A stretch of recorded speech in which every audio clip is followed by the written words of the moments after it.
Okay, I'm going to do probably several shortish videos on cooking during power outages. We had a power outage here the other day. It only lasted a couple hours, but it made me think of the topic with winter coming on and all. And there may be some folks that could use a little bit of information from a old prepper nut job. So, has been doing this for decades. So we're going to start with the simplest, easiest, and frankly cheapest approaches and work our way up to the more complex, more expensive solutions.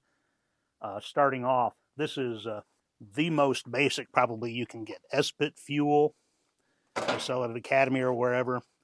Trioxane fuel, that's military issue. Basically a much better version of Esbit. They're solid fuels. You can store them for years. These have been in storage for quite literally, man, probably 15, 18 years. And you can see very slight color change on this one. I've got another package here that I opened up. It has some very discolored ones. They're still sealed, been in the same storage box, but for whatever reason they've slightly discolored, and we'll see how well those old discolored ones work. They're just a solid fuel. You can use them in a lot of different improvised stoves, but they do sell actual manufactured stoves for them.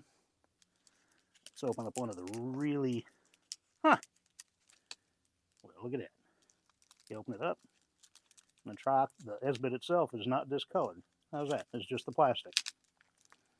So it should be fine.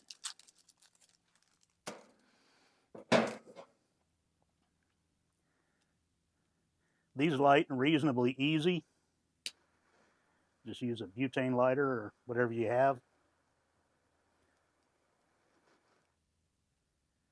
It's hard to see the flame, but you can see the heat coming off of it.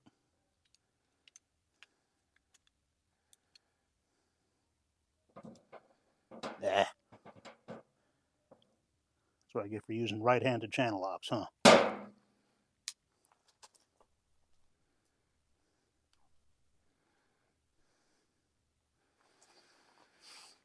Well, if I don't burn the foo out of myself.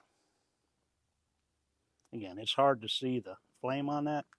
You might be able to hear it more than see it. And for cooking purposes, just use any kind of pot, small can, whatever on top of that. And it is not tons of heat, okay? It's a small flame. So let me get it up here, see if I can get you, or you can actually see the flame on that.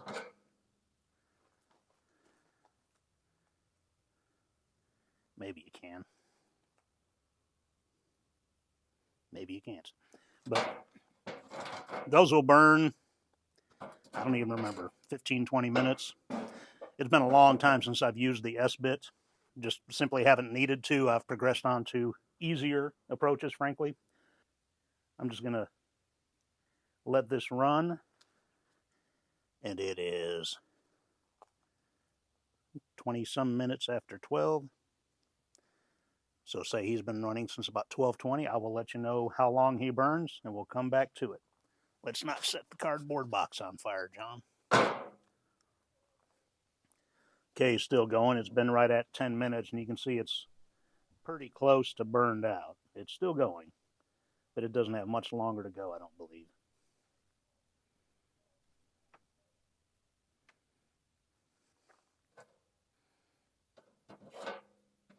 Yeah. Again, if you can see the flame at all.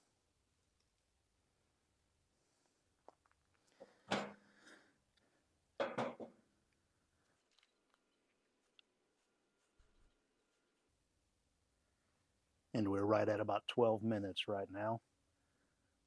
Still going, but definitely getting close to the end of it. Okay, we're 13 minutes into it, and it's pretty much out. It's still putting out a little bit of heat, not a ton. So it's, yeah, 12, 13 minutes into it. So that's about what you can expect to get from one of those. I'll pull out a Trioxane here next, and it's very similar, but it's so much better. It's unreal. It lights. It's eager to light.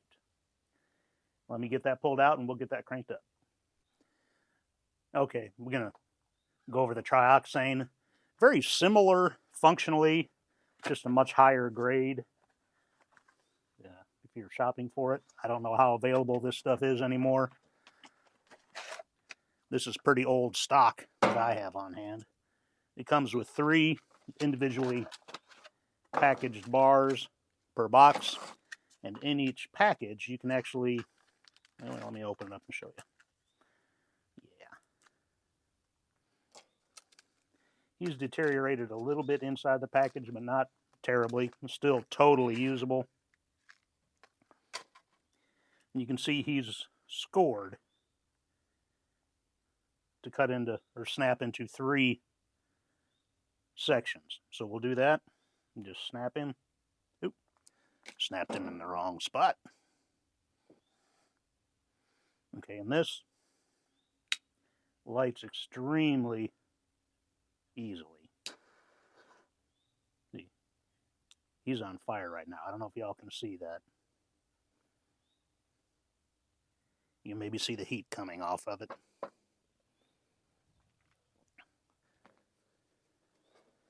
I didn't snap him properly. I didn't snap him right on the line, so that's a little more than 1/3 of a bar. And it's 1236.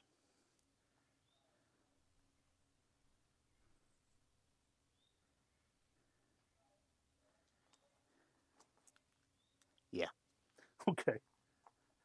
Just can't hardly see that flame. Maybe if I put him down inside, he'd be more visible.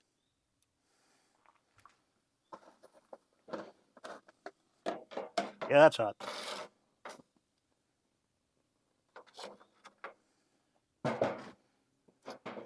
It's almost like it's an open fire, John. Why would that be hot?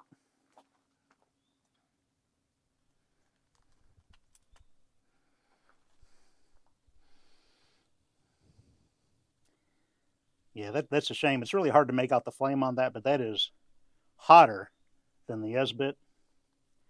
And you saw how quickly it lit and how easily it lit. One thing to keep in mind with these improvised cooking approaches, some of them are not, a lot of them are not safe to use indoors. They're all going to give off some amount of carbon monoxide, and these chemical ones will give off other fumes as well that are very likely to be pretty toxic. So you don't want to use it in anything more enclosed than probably a lean-to tarp or something. I wouldn't even use them in an enclosed tent. Right now we're out in the backyard, so it's all good. We'll just let him run for a while. I wish you could see the flame better on that. Maybe if I put the mic down near it, you can hear it.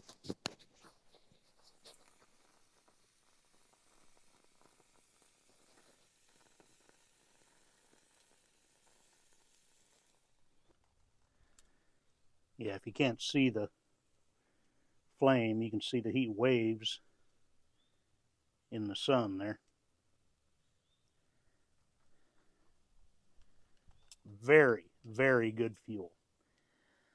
Again, you can use this on any, or most any, small cooker. It's a little large to use the little Esbit stove I was using a minute ago. Unless you snap it like I did, you can't really fit an entire Trioxane tab on the Esbit stove, because as it burns, it kind of liquefies. It turns almost to a gel. Well, it literally turns into a gel. I didn't appreciate that fully till I tried to stomp one out one time and ended up with a flaming shoe with flaming gel all over my shoe. It was really a interesting evening. So once they're lit, they're lit. Don't try to stomp it out. These will actually burn floating on water. That's hard to believe, but I've done it just out of curiosity because they are so aggressive when they burn. Now, if you submerge it, I'm sure it's going to go out. I've never tried that, but I have actually set it, a lit one, gently in a puddle of water, careful to not get the water over top of it, and it floated and burned until it burned out. So if you can find the Trioxane fuel, it is some awesome, awesome stuff. The individual envelopes of it. Now you can see that didn't burn real long. That little half a tab or less than half a tab burned, I don't know, 6-8 minutes. Where these things really shine is being used as fire starters. Instead of using them as your actual fuel, using the Esbit or Trioxane as a fire starter for whatever other fuel you have, whether it's twigs or the manufactured fire logs. They work surprisingly well. In fact, that's something I'll get into here in a second, some other improvised fire starters, because some of them might surprise you. Okay, so he's completely out now, and it's only 7 minutes into it. And if burning a whole tab won't burn a whole lot longer, it will just burn hotter, okay? So let me rearrange some things, and I'll get you some improvised fire starters that may surprise some folks. Okay, on the topic of fire starters, if you just need something to light a bigger fuel, whether you have some twigs you've picked up in the yard, that kind of thing, some twisted grass, whatever fuel you may have, it's sometimes hard to light on its own and you need some small tinder. Well, they do make some fire starter logs. They're like a small version of the Duraflame fire logs for an indoor fireplace.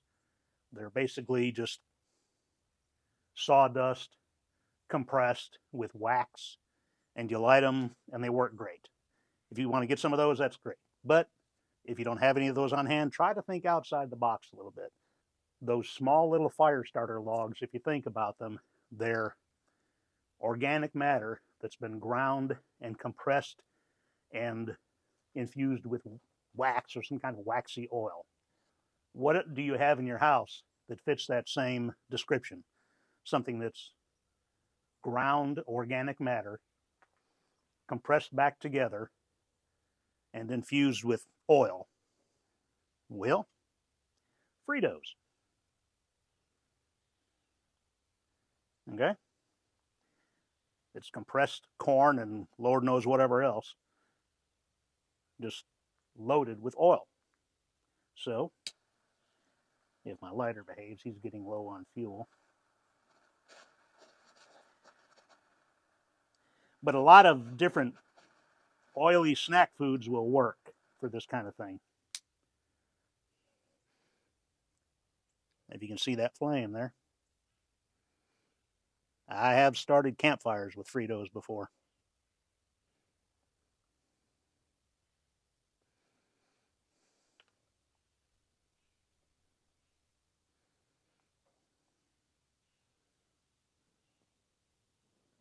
There you go.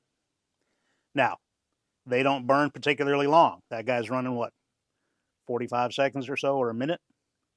But there's a lot of BTUs coming off of that to start some other fuel, some small pieces of wood or whatever.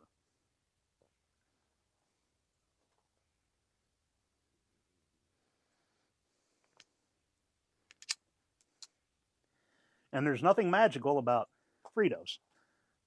A lot of oily foods will work. How about wavy potato chips? Well, if I could find my lighter. There it is. Same kind of thing.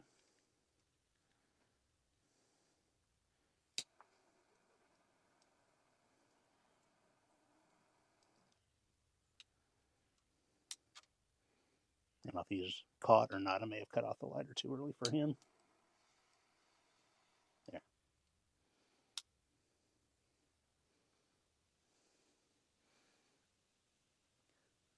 So if you got some Fritos, you got some wavy chips, probably Ruffles would work. I don't know. But oily snacks like that make terrifyingly good fire starters when you consider that's what we're putting into our bodies. So, just something to think about. Think Look for things outside the box.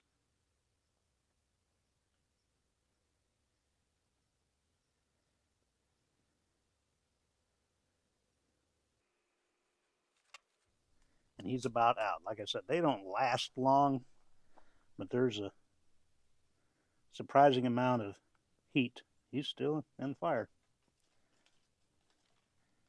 And if you're trying to light something, again, some small pieces of wood, some twisted up newspapers, whatever, that's a whole lot better than trying to do it with a match. So, just something to consider. Keep your mind open and be open to ideas that may not be something that's typically thought of or discussed, but you know, if it's stupid but it works, it ain't stupid. Appreciate it.